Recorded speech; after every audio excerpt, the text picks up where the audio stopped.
Pembahasan di pagi hari ini kita akan membahas amalan-amalan yang akan masuk ke dalam kuburan dan akan membela orang yang dalam kuburan dari para malaikat yang akan menyakiti kita dalam kuburan.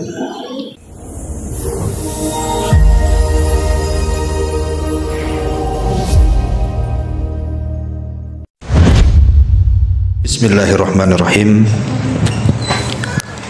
Assalamualaikum warahmatullahi wabarakatuh.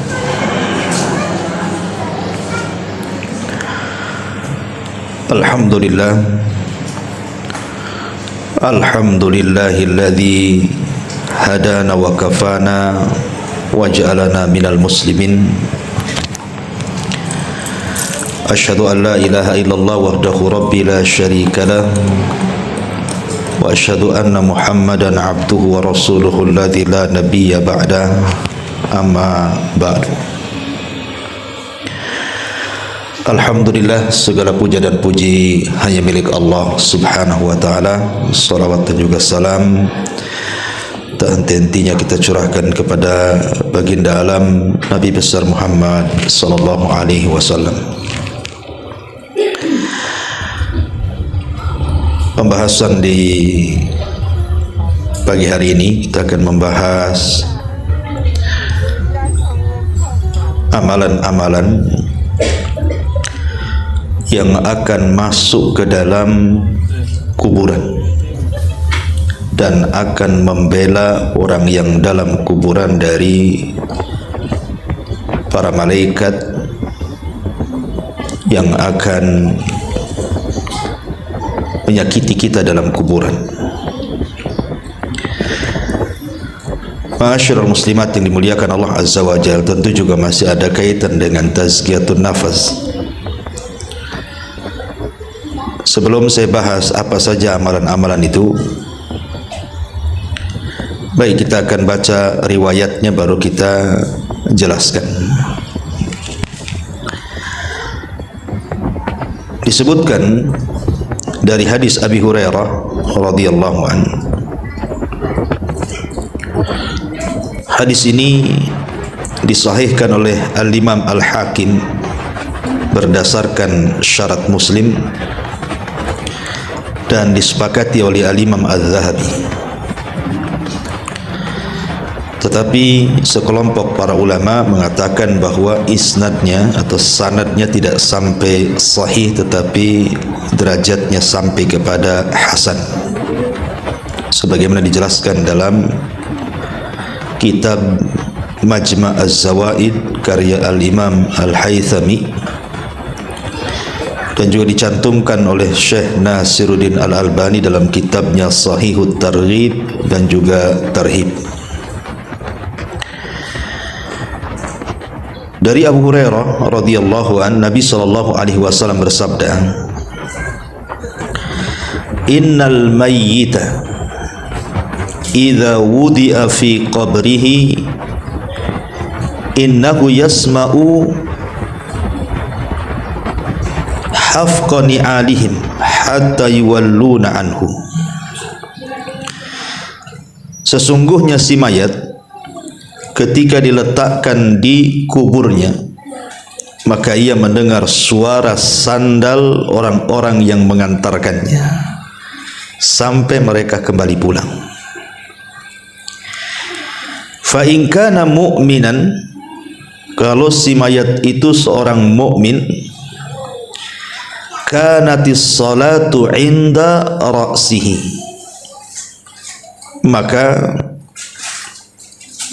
salat akan berada di sisi kepalanya. Wa kana siyamu an yaminihi, dan puasa ada di sebelah kanannya.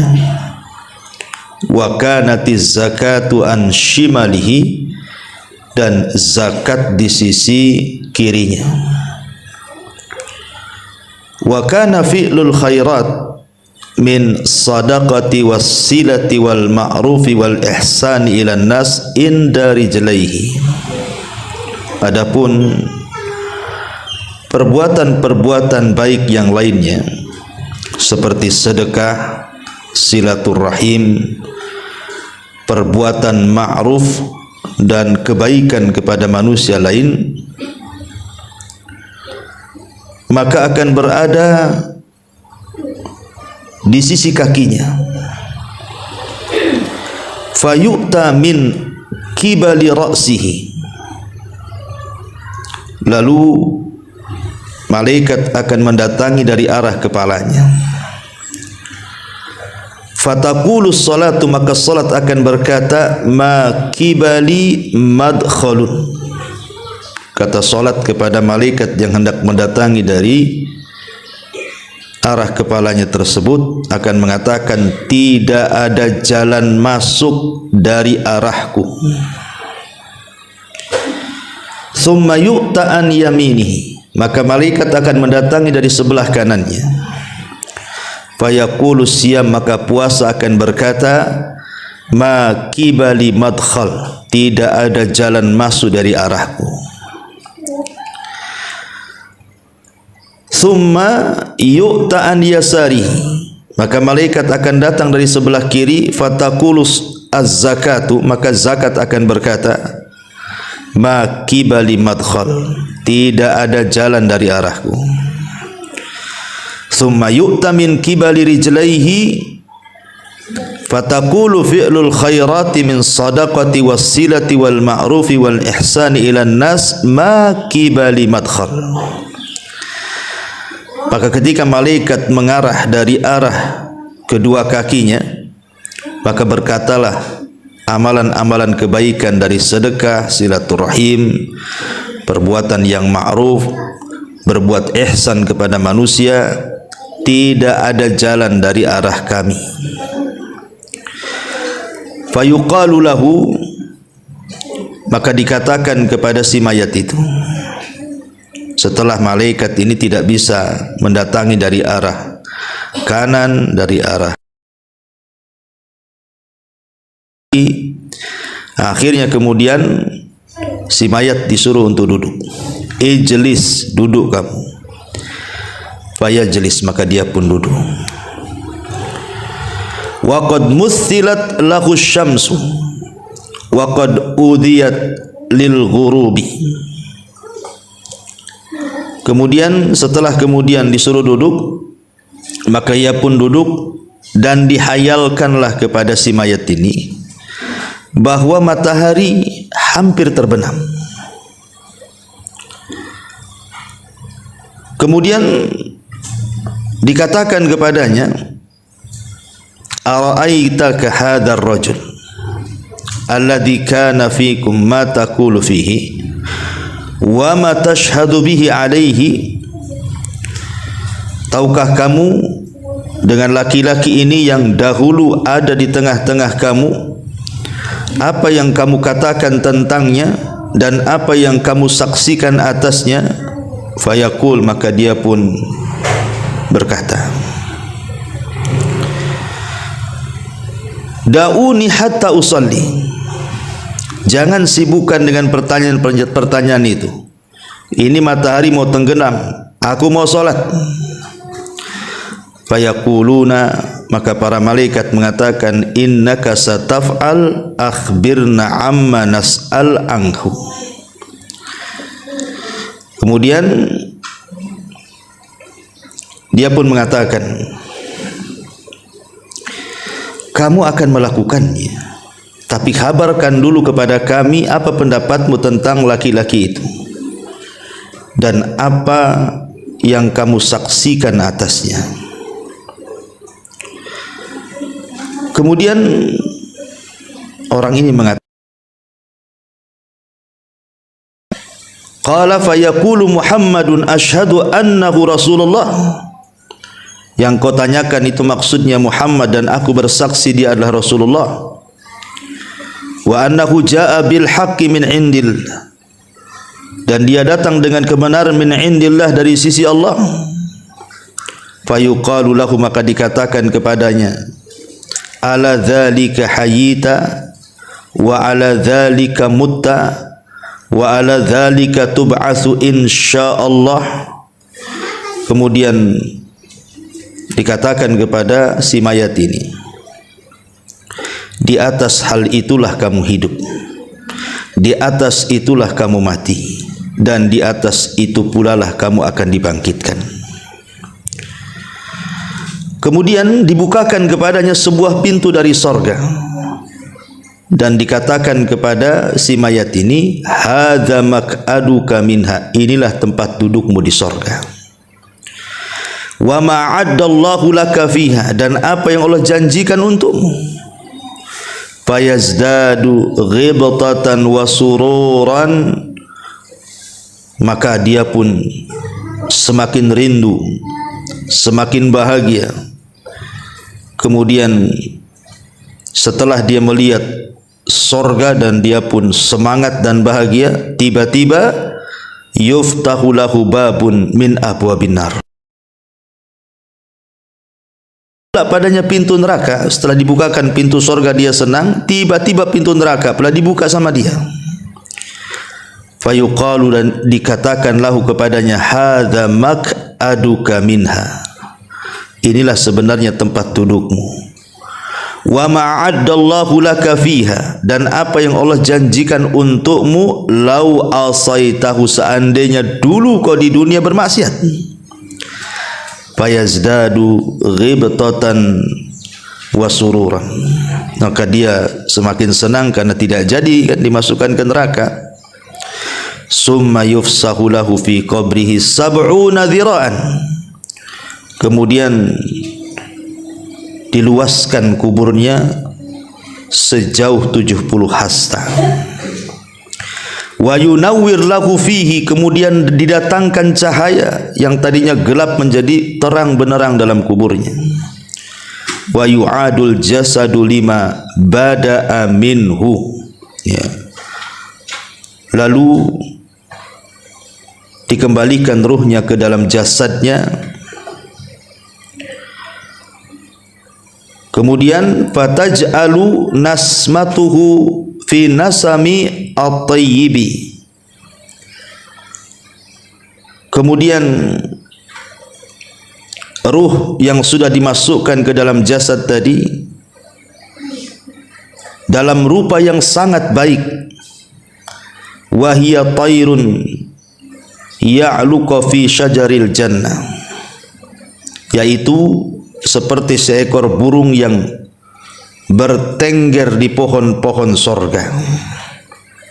Qala fadzalika qauluhu ta'ala, itulah makna daripada firman Allah subhanahu wa ta'ala, yuthabbitullahu alladhina amanu bil qawli tsabit fil hayatid dunya wa fil akhirah.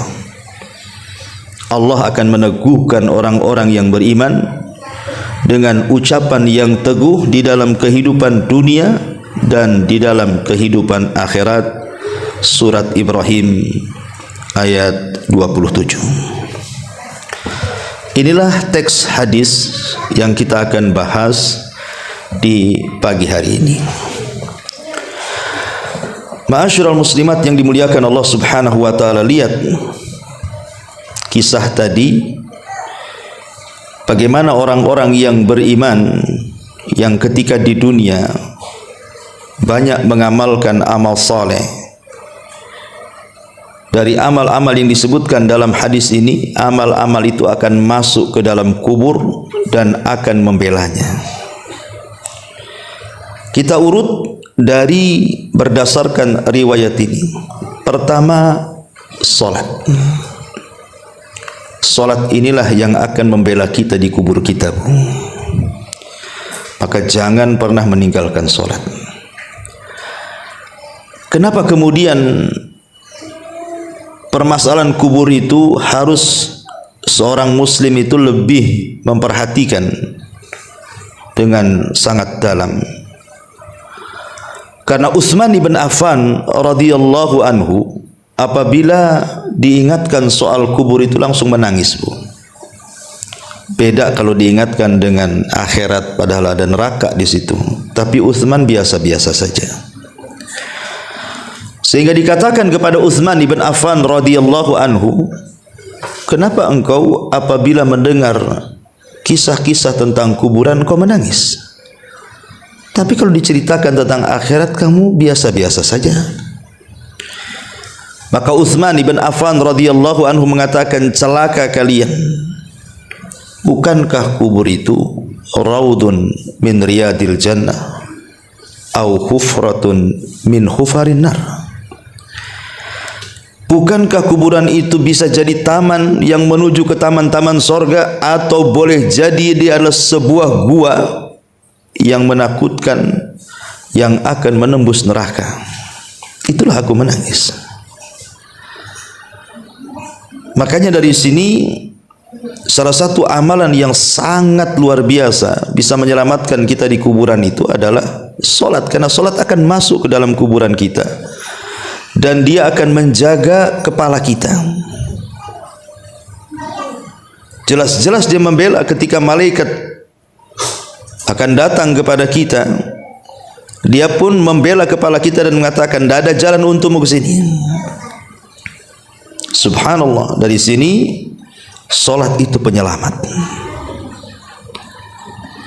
Kemudian yang kedua, solat itu adalah ibadah yang paling efektif untuk menggempur dosa.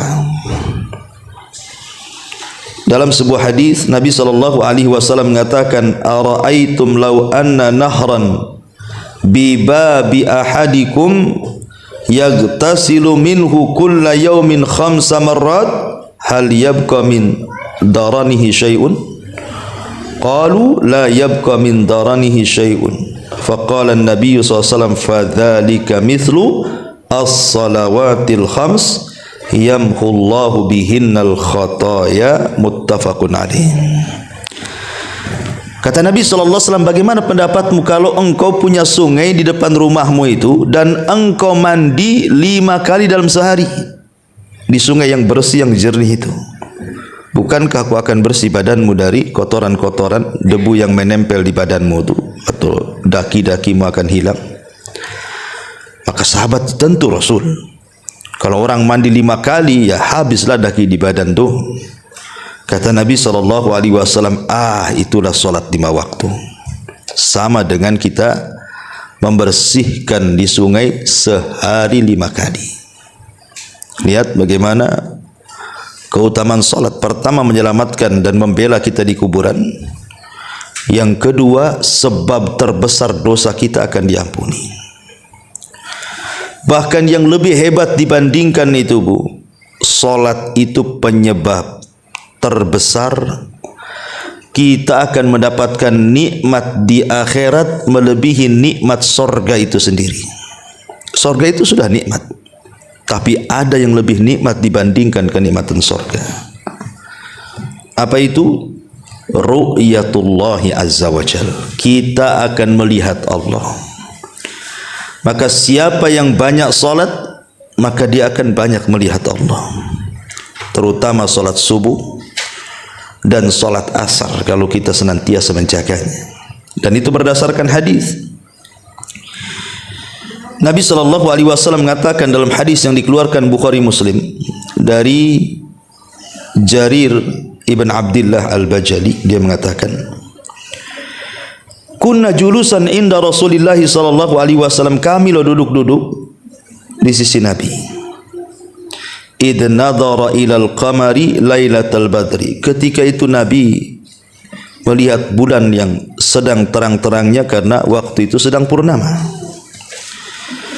Faqala, maka Rasul mengatakan, amma innakum satarawna rabbakum kama tarawna hadzal qamar la tudhammuna fi ru'yatihi fa in istata'tum alla tughlabu ala salati qabla tulu'i syamsi wa qabla ghurubiha faf'alu.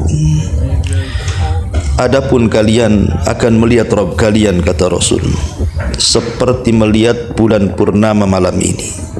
Engkau lihat bulan purnama itu? Maka sahabat melihat bulan purnama. lah seperti itu engkau melihat Allah tidak berdesak-desakan sedikit pun. Maka kalau kalian ingin melihat Allah dan kalian bisa, maka lakukan. Syaratnya apa? Kalau kalian mampu untuk tidak terkalahkan dengan sebuah solat sebelum terbit matahari, maksudnya solat fajar, wa qabla ghurubiha, dan solat subuh, maka kata Rasul sallallahu alaihi wasallam, faf'alu, lakukan. Dari sini istinbat para ulama bahwa solat itu adalah sebab terbesar kita mendapatkan nikmat ru'yatullah, melihat Allah. Dan itu juga berdasarkan Al-Quran surah Al-Qiyamah dari ayat 22 sampai ayat 32. Wujuhu yawma idzin nadhirah ila rabbiha nadhirah wa wujuhu yawma idzin basirah tadunnu alla yaf'ala biha faqirah. Kalla idza balagatit taraqi wa qila man rah wa dhanna annahu al-firaq wal taffatis saqu bisaq ila rabbika yawma idinil masaq fala saddaqa wala shalla walakin kadzdzaba wa tawalla. Wajah-wajah orang yang beriman pada hari itu berseri-seri, kepada Tuhannya lah mereka melihat, dan wajah-wajah orang kafir pada hari itu muram. Mereka yakin bahwa akan ditimpakan kepadanya malapetaka yang dahsyat. Sekali-kali jangan apabila napas seseorang telah mendesak sampai ke kerongkongan, lalu dikatakan kepadanya, siapakah yang dapat menyembuhkanmu? Dan dia yakin bahwa sesungguhnya itulah waktu perpisahan dengan dunia, dan bertautlah betis kiri dan betis kanan. Kemudian Tuhanmu lah pada hari itu kamu dihalau, karena ia tidak mau membenarkan Rasul dan juga Al-Quran, dan tidak mau mengerjakan solat, tetapi ia mendustakan Rasul dan berpaling dari kebenaran. Nah, di sini di ujung ayat, ketika orang-orang kafir mereka dihalangi dari melihat Allah karena mereka tidak solat, menunjukkan bahwa kalau seandainya dia masuk Islam dan dia solat, maka tidak ada terhalangi antara dia dengan wajah Allah subhanahu wa ta'ala. Ini cukup 3 perkara ini saja. Ini sudah rahasia di balik solat luar biasa, Bu. Pertama, solat itu penyelamat kita di kuburan. Yang kedua, solat itu penggugur dosa terbesar. Dan yang ketiga, solat itu sebab terbesar kita melihat wajah Allah subhanahu wa ta'ala. Ini yang pertama. Yang kedua, sedekah. Sedekah, dan di sini juga disebut zakat dulu, kemudian sedekah. Apa sih bedanya zakat dengan sedekah nih, Bu? Ya. Ma'asyiral muslimat yang dimuliakan Allah Subhanahu wa taala, tentu ada perbedaan antara zakat dengan sedekah, Bu. Ya, walaupun terkadang dalam Al-Qur'an itu mengistilahkan zakat dengan sedekah. Seperti disebutkan dalam surah Taubah itu kan, Bu, di mana Allah Subhanahu wa taala mengatakan dalam ayat ke-60, innamas shadaqatu lil fuqara, dan seterusnya. Jadi Allah membahasakan zakat itu dengan sedekah. Tetapi sebenarnya ada perbedaan antara zakat, sedekah, dan juga infak. Ya, apa bedanya dari 3 kata yang sering kita dengar itu? Kita akan membahas apa perbedaan zakat dengan sedekah dulu. Zakat itu, Bu, itu diwajibkan Islam dengan benda-benda tertentu seperti emas, perak, pertanian, perdagangan, hewan ternak. Itu khusus, itu berkaitan dengan itu zakat itu. Tapi kalau sedekah tidak mesti, ya, tidak mesti dengan yang sudah ditetapkan. Umpamanya kalau zakat ternak, ada unta, ada sapi, ada kambing. Kalau sedekah tidak perlu, boleh juga pakai ayam, kan itu ya. Mentok, bebek, terserah. Ya, lebih umum sedekah itu. Kemudian kalau zakat itu kan ditentukan tuh haul dan nisabnya, Bu. Harus setahun. Ya, kemudian ada nisabnya. Kalau sedekah kan tidak ditentukan, harus setahun, dan tidak ditentukan kadar nisabnya juga gitu ya. Kemudian yang ketiga, zakat itu diberikan kepada orang-orang tertentu yang disebutkan oleh surah At-Taubah 60 itu kan 8 asnaf. Tapi kalau sedekah sama orang kaya pun boleh. Ya namanya sedekah, nolong, ya kan? Kemudian yang nomor 6, nomor 4, orang yang mati dan dia punya hutang zakat, Bu, maka ahli warisnya harus mengeluarkan dari harta warisannya. Kalau sedekah tidak. Ya. Kemudian yang nomor 5, orang yang tidak mau bayar zakat, Bu, itu akan diazab. Berdasarkan hadis yang ma'ruf kan, bagaimana azab orang yang meninggalkan zakat. Tapi kalau orang meninggalkan sedekah, walaupun dia sanggup sedekah, ya nggak mungkin diazab karena kan sifatnya sunnah. Kalau zakat wajib gitu ya. Kemudian zakat ini berdasarkan madhab imam yang 4, ya, tidak boleh diberikan kepada keluarga yang merupakan usul ataupun furu. Usul itu maksudnya bapak ke atas, furu itu maksudnya anak ke bawah, cucu, cicit gitu ya. Kalau bapak ke atas kan bapak, kakek, buyut dan begitu seterusnya. Itu zakat tidak boleh diberikan kepada mereka karena memang kewajiban kita menafkahi mereka. Tapi kalau sedekah boleh, baik ke atas atau ke bawah. Kemudian juga yang nomor 7, zakat itu tidak boleh diberikan kepada orang kaya ataupun orang yang kuat bekerja. Tapi kalau sedekah boleh. Ya. Kemudian yang nomor 8, yang paling afdol pada masalah zakat ini diambil dari orang kaya tempatan, kemudian disalurkan kepada orang miskin tempatan juga.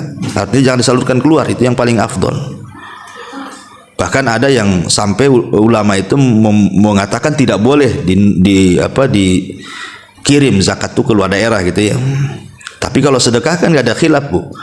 Mau ke orang dekat, mau ke orang jauh, boleh-boleh saja, nggak ada masalah. Ya. Kemudian zakat itu tidak boleh diberikan kepada orang kafir, tidak boleh diberikan kepada orang musyrik. Tapi kalau sedekah boleh, nggak ada masalah. Mungkin untuk melembutkan hatinya. Kemudian yang nomor 10, tidak boleh seorang muslim memberikan zakat kepada istrinya. Tidak boleh. Tetapi kalau sedekah boleh, ataupun sebaliknya. Ya, jadi inilah perbedaan zakat dengan sedekah. Tapi kalau infak ini lebih umum, Bu. Infak ini tidak mesti harus dengan barang gitu ya. Pokoknya infak ini lebih umum, masuk padanya wakaf, hibah, macam-macam, dia lebih umum lagi. Ya. Tapi ini bukan tempatnya kita jelaskan. Yang ingin saya jelaskan, kenapa kemudian di sini disebut zakat secara khusus, kemudian sedekah secara umum dalam hadis ini. Karena nanti zakat itu akan membela kita dari arah sebelah kanan. Ya, zakat itu dari sebelah kiri dulu ya, sebelah kiri dulu, nah sebelah kanan puasa. Jadi zakat itu akan berada di sebelah kiri kita. Lalu apa sih keistimewaan zakat kok dia bisa membela betul-betul kita ketika di kuburan itu? Yang pertama, Bu, karena zakat ataupun sedekahlah secara umum kan, karena Al-Quran juga sering mengistilahkan zakat itu dengan sedekah. Karena kalau kita lihat keutamaannya, sedekah ataupun di dalamnya ada zakat itu, dia adalah ibadah yang sangat tinggi sekali nilainya di hadapan Allah Subhanahu wa taala. Disebut dengan afdol al-amal, seafdol-afdolnya amal.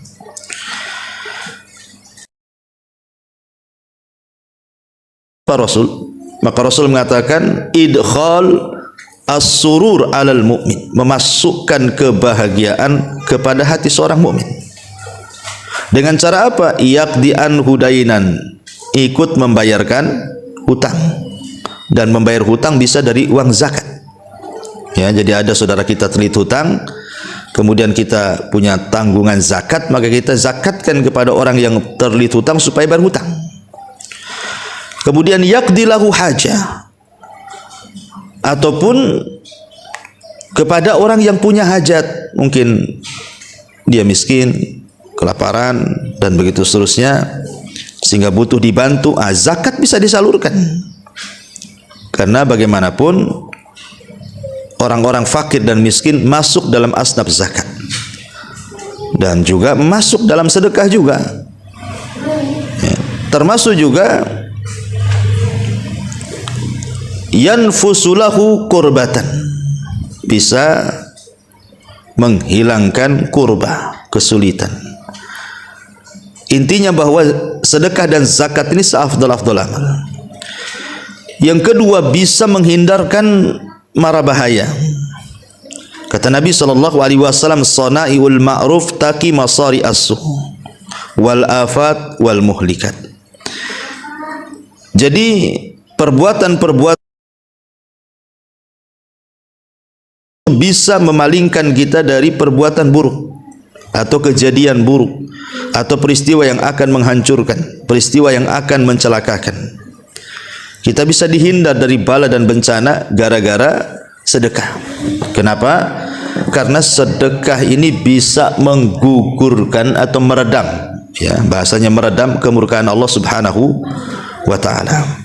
Ya. Termasuk juga orang yang bersedekah itu pahalanya dilipat gandakan. Pahala orang bersedekah itu lipat gandakan.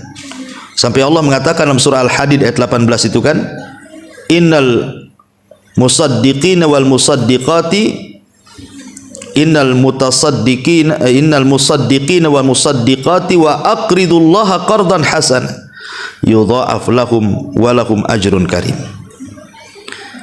Ketika Allah mengatakan dan mereka wa aqradu menggadaikan dengan Allah Subhanahu wa taala dengan gadaian yang baik, maka akan dilipat gandakan tuh pahalanya dan bagi mereka pahala yang baik.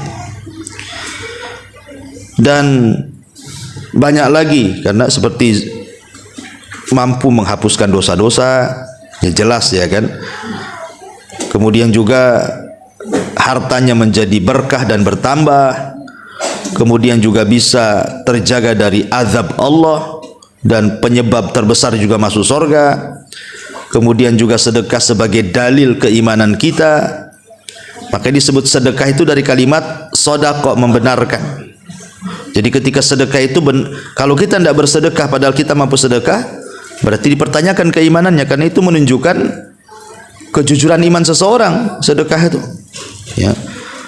Termasuk juga sedekah ini juga adalah pintu-pintu terbukanya sebuah kebaikan. Macam-macam kebaikan itu banyak masuk dari pintu sedekah. Dan banyak lagi lah, karena sedekah ini seagung inilah, maka kenapa kemudian zakat ini akan membela kita di sebelah kiri kita. Kemudian yang ketiga, puasa. Puasa, ya. Ma'ruf puasa jelas keutamaannya, karena satu hari ibu berpuasa di jalan Allah Subhanahu wa taala, kata Nabi SAW, man shoma yauman fi sabilillah ba'adallahu wajhahu anin nari sab'ina kharifa, maka wajah ibu akan dijauhkan dari api neraka itu 70 tahun perjalanan. Sampai di mana nih kalau ibu jalan 70 tahun berhenti itu, Bu? Udah jauh tuh. Sejauh itulah wajah kita dijauhkan dari api neraka. Itu yang puasa sunnah, Bu. Pemanya puasa Senin atau puasa Kamis, itulah pahalanya. Semana dengan puasa wajib. Ya. Kemudian juga puasa sendiri adalah rahasia kesabaran orang. Jadi di balik puasa itu ada rahasia kesabaran yang tidak ada dalam ibadah yang lain, Bu. Jadi ibadah puasa ini terkait dengan 3 kesabaran. Sabar dalam menjalankan ketaatan, sabar dalam menjauhkan kemaksiatan, dan sabar dalam menghadapi qada dan qadar.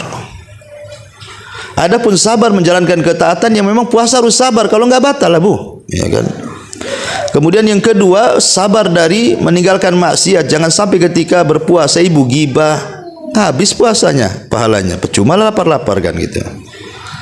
Ataupun sabar dalam menghadapi qada dan qadar, karena rasa lapar, rasa haus itu bagian dari takdir Allah.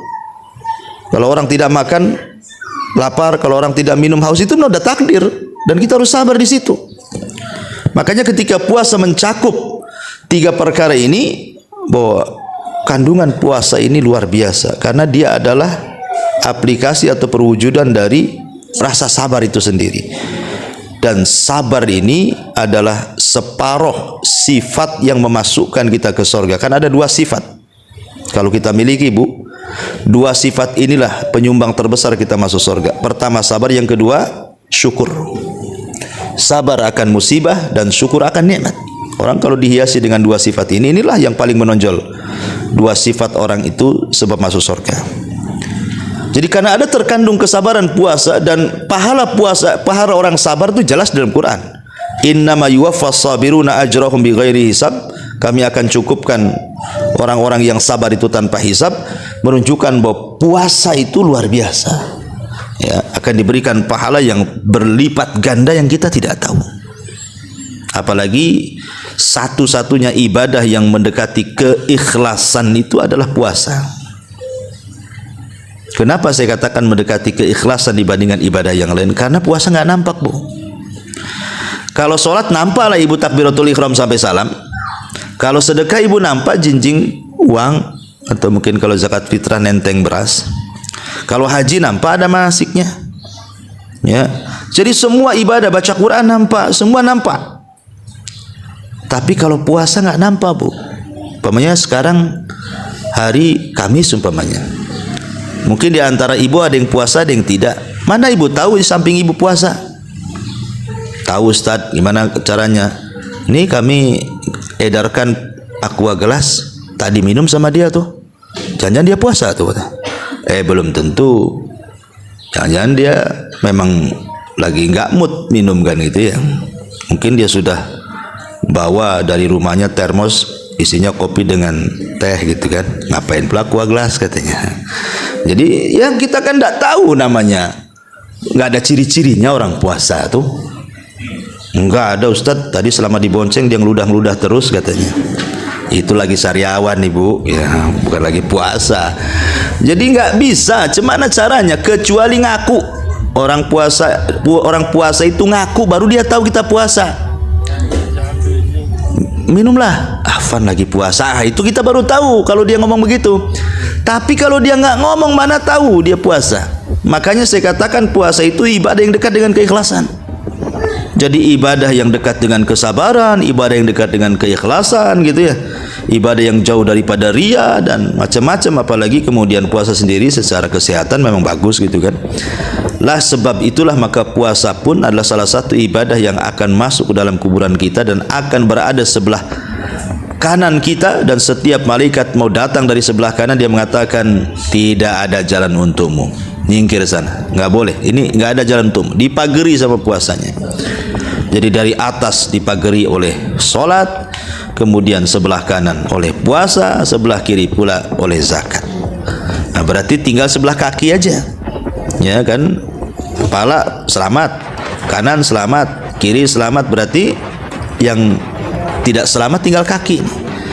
Tapi kaki pun akan selamat kalau seandainya kita mengerjakan kebaikan atau kebajikan, kemudian di antaranya disebut dalam hadis ini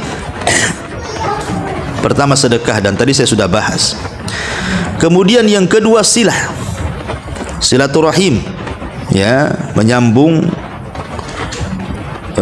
silaturahim yang putus dengan saudara, dengan kerabat, dengan orang tua disambung gitu ya. Kemudian wal ma'ruf, ya, dan juga al ma'ruf. Apa itu ma'ruf? Ya, ma'ruf itu ya macam-macam penafsiran para ulama. Seperti umpamanya ma'ruf itu setiap kebaikan itu disebut ma'ruf. Ya, setiap kebaikan itu disebut ma'ruf. Umpamanya ibu senyum itu bagian daripada ma'ruf. Ibu nolong orang itu bagian ma'ruf gitu ya. Pokoknya hal-hal yang dipandang baik itu disebut ma'ruf. Kemudian juga al-ihsan ilal ghair, berbuat baik kepada orang lain. Al-ihsan dikatakan oleh Imam At-Tabari artinya antakuna sariratuhu ahsan min alaniyatihi. Jadi yang dimaksud ihsan itu yang tersembunyi itu harus lebih baik dibandingkan yang nampak. Yang tersembunyi di hati itu lebih baik dibandingkan yang tampak. Tapi kan kita malah terbalik, yang tampak lebih baik. Makanya sering saya nasihatkan, Bu, kadang-kadang ada orang yang mungkin dapat hidayah baru masuk gitu kan, kemudian dia mulai ngaji, dengar YouTube, mulai pakaiannya baguslah, nutup aurat ya, pakaiannya besar-besar, pakai niko, pakai jilbab, pakai kaos kaki kan gitu. Jangan sampai hijrah itu hanya sekedar hijrah pakaian. Itu yang banyak di masyarakat nih. Hijrah itu cuma pakaiannya saja. Jadi yang ketika dia hijrah itu yang dipikirkan itu pakaian aja. Ya, setiap pegang handphone, Bu, masuk ke Tokopedia itu, Bu, itu yang klik di pertama cadar, keluar macam-macam cadar kan. Pakaian syar'i keluar macam-macam, itu ya ditengok tuh. Kemudian pikir nih, gimana belinya, di mana, gimana cara dapat duitnya, harus dikumpulkan nih, setahun baru bisa nih. Nah, jadi atau kalau keluar itu dandan di kaca itu sampai mau pecah kacanya, Bu. Jadi mungkin saking lamanya gitu ya. Itu kan takut mereng, takut ada binti, takut apa yang mau dilihatkan ibu aja pakai cadar kan gitu. Nah, ibu mau lihatkan pakaian kan, berarti di situ. Lah jangan sampai hijrah itu hanya di pakaian, jangan sampai itu nggak ihsan namanya. Karena ihsan itu disebutkan oleh Imam Tabari yang di dalam itu harus lebih baik dibandingkan yang di luar. Ya, karena banyak gitu ya, kok udah ngaji masih gibahnya lebih dahsyat dibandingkan ketika masih belum ngaji. Kenapa saya katakan lebih dahsyat? Karena kalau belum ngaji mungkin belum tahu ilmunya, Bu, belum tahu dosanya. Yang gibah aja dia kerjanya. Ini udah ngaji, udah tahu dosanya. Ustaz-ustaz pun udah sering, udah bolak-balik nasihati dari macam-macam ustaz, tetap aja gibah. Gibahnya beda ya. Kalau di masyarakat ya gibahnya ya umum lah. Biasanya gibah tetangga kalau baru beli motor, beli mobil, bisa bangun rumah, ada tamu, kok itu mulai itu digibahi sama itu. Tapi kalau udah ngaji ya itu juga bagian gibah, tapi biasanya gibahnya lain. Ya gibahnya agak syar'i lah. Nggak ada gibah syar'i itu ya. Ya gibah ya dosa lah. Nah, cuman yang digibah ya sesama umahat yang sudah ngaji, sampai ke ustadznya digibahi kan itu ya. Jadi kena semua. Gibah masalah dilarang, jangan ngaji ke sana. Itu saya dengar Ustadz Anu itu gini, ustadznya yang kena. Ya, itu kan gibah, Bu. Nah, jadi beda hukum itu, lebih parah lagi orang ngaji gibahnya. Karena dia tahu hukum masalahnya. Jadi saya nasihatkan, Bu, kalau bisa hijrah ya hijrah. Mendingan hijrah hatinya daripada pakaiannya, daripada hijrah pakaian hatinya tak hijrah masih kotor, masih penuh hasad, dengki dan begitu seterusnya. Karena itu belum sampai ke taraf ihsan namanya. Nah, ihsan juga disebutkan dalam sebuah riwayat dari Musnad Abi Hanifah rahimahullahu taala. Dia mengatakan qala al-ihsan an ta'mala lillah. Tiap yang kita beramal ditujukan kepada Allah, itulah ihsan. Dan dalam riwayat Muslim, antahsyallaha ka'annaka tarahu fa innaka illam takun tarahu fa innahu yara. Jadi ihsan itu seolah-olah kau takut kepada Allah. Kalaupun tidak bisa, maka yakinlah Allah melihat kita. Ya. Intinya bahwa ihsan itu kalau diterjemahkan adalah kebaikan. Dan kebaikan itu sering saya ulang-ulang, Bu. Ya, jangan meremehkan sekecil apapun kebaikan. Walaupun kecil. Jangan. Karena kecil ini terkadang bisa menyelamatkan orang dari neraka dan dimasukkan ke surga, Bu. Sampai-sampai Rasul mengatakan fattakun nar walau bisyikit tamr. Takutlah akan neraka walaupun kau sedekah dengan separuh biji kurma. Separuh kurma itu mana mengenyangkan, Bu? Tapi Rasul mengatakan seperti itu.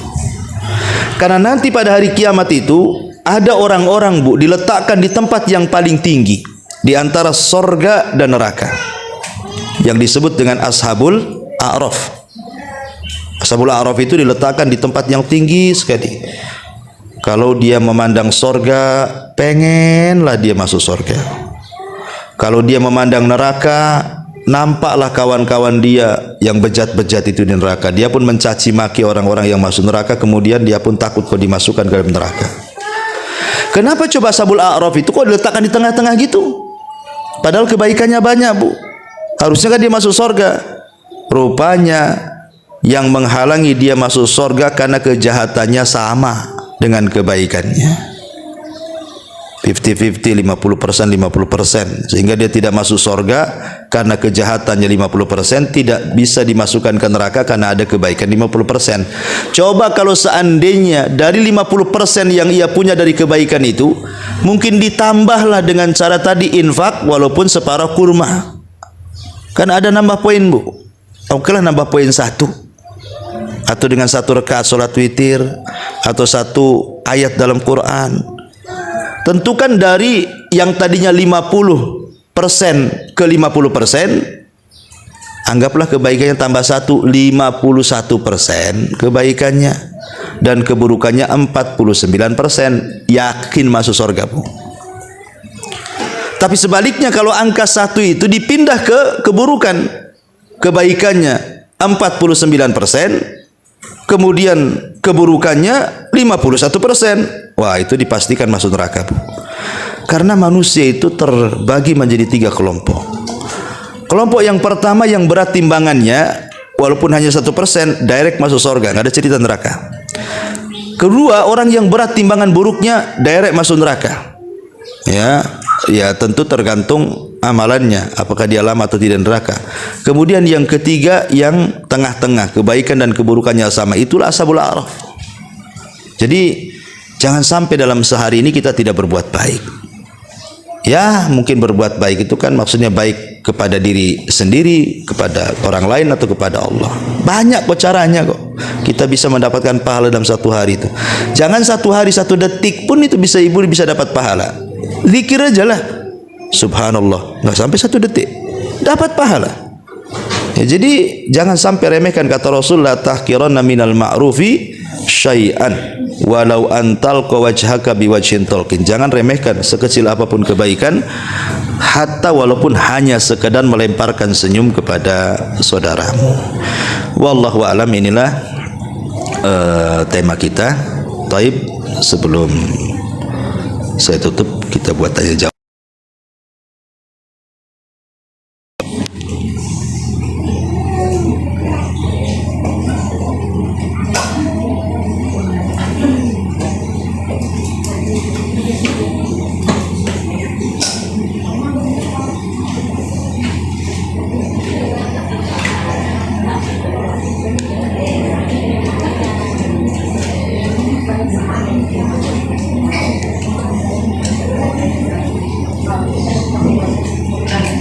Assalamualaikum warahmatullahi wabarakatuh. Ya, waalaikumsalam warahmatullahi wabarakatuh. Ini tentang ashabul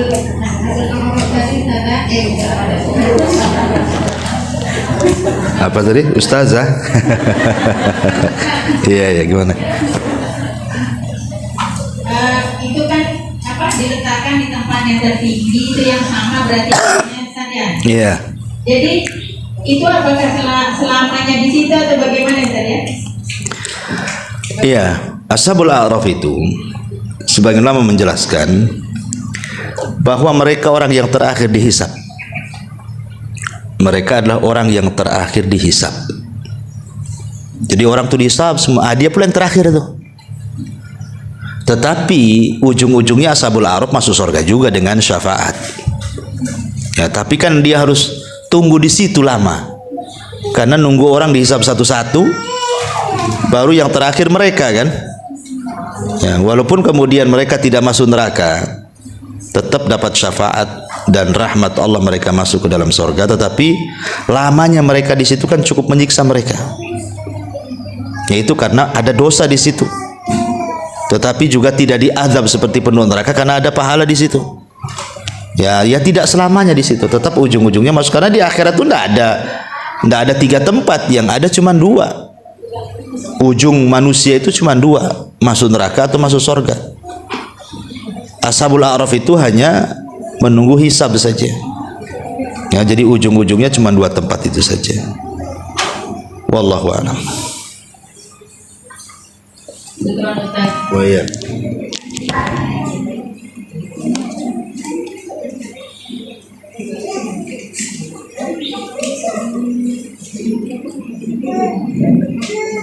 Assalamualaikum Ustaz. Ya, waalaikumsalam warahmatullahi. Ini yang saya tanyakan masalah fitrah. Kalau kita berfitrah bulan puasa itu dibayarkan anak, sedangkan kita masih bisa gitu Ustaz ya. Jadi bagaimana itu Ustaz, kalau anak yang bayarkan kita dapat pahalanya atau anak yang dapat pahalanya Ustaz? Iya. Ya, kalau memang ibu sanggup, sebaiknya tidak usah dibayarkan anak. Kalau memang ibu ada rizki kan, karena memang apa sih tujuan zakat fitrah itu, Bu? Tujuan zakat fitrah itu adalah untuk menyempurnakan kekurangan kita saat puasa Ramadan. Ya, kita tidak tahu lagi puasa, mungkin kita ini gibain orang, ya kan? Mungkin kita dusta, mungkin kita jelekin orang, rendahin orang, kan kita tidak tahu, Bu. Sama dengan sholat, kadang khusyuk, kadang tidak, kadang melamun, ya kan? Sholat kan gitu juga, Bu. Lah sholat rawatib itu bisa nembel kekurangan sholat wajib. Lah zakat fitrah itu untuk menembel kekurangan ibu puasa selama Ramadan. Jadi dikurangi dengan, disempurnakan dengan zakat fitrah itu. Karena itu untuk membersihkan orang yang berpuasa. Itu salah satunya fungsinya, karena banyak fungsi yang lain kan. Cuman ini salah satu fungsi yang berdasarkan nas hadis seperti itu.